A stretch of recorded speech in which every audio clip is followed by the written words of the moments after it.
నమస్కారం ఈటీవీ 360కి స్వాగతం ముందుగా ప్రధాన అంశాలు జహీరాబాద్లో 3245 ఎకరాల్లో పారిశ్రామిక నగరం కేంద్రం నిర్ణయంతో 174,000 మందికి ఉపాధి అవకాశాలు ట్రిపుల్ దక్షిణ భాగం భూసేకరణ వేగవంతం చేయాలన్న సీఎం అలైన్మెంట్ రాష్ట్రానికి ప్రయోజనకరంగా ఉండాలని ఆదేశాలు జన్వాడ ఫామ్ హౌస్ పరిసరాల్లో అధికారుల సర్వే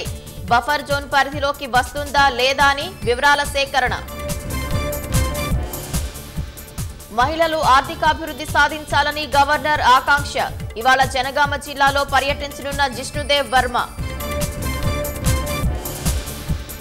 సైబర్ నేరగాళ్లతో జట్టు కట్టిన బ్యాంక్ మేనేజర్ కమిషన్ కోసం కరెంటు ఖాతాలు తెరిచేందుకు సహకారం 100 రోజుల అజెండా పనుల పురోగతిపై ప్రధాని సమీక్ష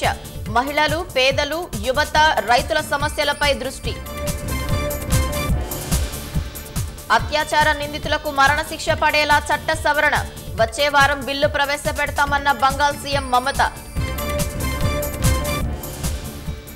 దేశంలో ధూళి కాలుష్యం తగ్గిందన్న షికాగో ఎనర్జీ ఇన్స్టిట్యూట్ ప్రజల ఆయుర్దాయం సగటున ఏడాది పెరిగిందని వెల్లడి